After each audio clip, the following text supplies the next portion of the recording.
If your Epic Games Launcher is stuck on running, frozen in the background, or just refuses to open properly, you're in the right place.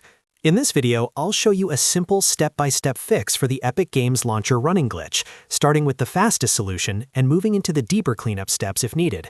This is a great fix to try before you waste time reinstalling games or troubleshooting something bigger. And if this video helps you out, make sure to hit like and subscribe for more quick tech fixes and gaming tutorials.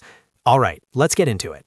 The first thing you want to do is fully restart the Epic Games Launcher. Sometimes it looks like it's closed, but it's actually still running in the background, and that can cause the launcher to hang or get stuck. So press Ctrl, Shift, and S on your keyboard to open Task Manager.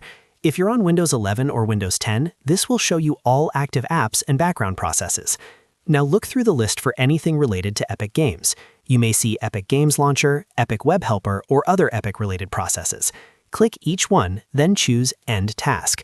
The goal here is to make sure every single Epic process is completely shut down before you try reopening it. If one process is still active, the launcher can keep glitching. Once everything is closed, go ahead and reopen Epic Games Launcher and see if the issue is fixed.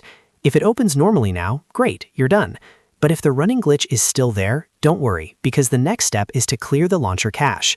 To do that, first close Epic Games Launcher again and make sure no Epic processes are still running in Task Manager. Then open File Explorer and go to the location where Epic stores its cache files.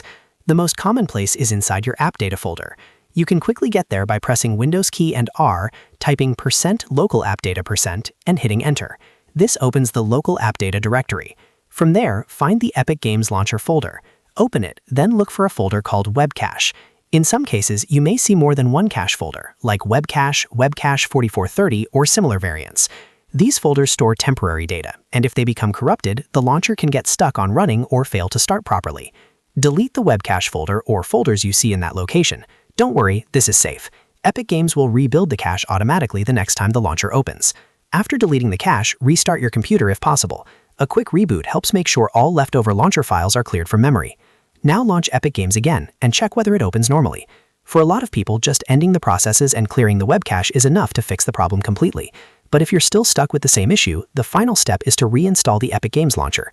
Before reinstalling, it's a good idea to keep your installed games in place if possible. In most cases, reinstalling the launcher does not delete your game library, but it's always smart to be careful. Open Settings on Windows, go to Apps, then find Epic Games Launcher in the installed apps list. Click Uninstall and follow the prompts to remove it. After that, download the latest version of Epic Games Launcher directly from the official Epic Games website and install it again. A fresh install can replace broken launcher files, fix missing components, and resolve stubborn bugs that clearing the cache alone can't handle. Once the install is complete, sign back in and test the launcher again. So to quickly recap, if Epic Games Launcher is stuck running, first end all Epic processes in Task Manager, then clear the web cache folder, and if needed, reinstall the launcher completely. Those 3 steps solve this issue for most users and are the best place to start before moving on to more advanced troubleshooting. If this tutorial helped, please give it a like, subscribe for more easy fixes, and leave a comment if you want help with another Epic Games problem. Thanks for watching, and I'll see you in the next one.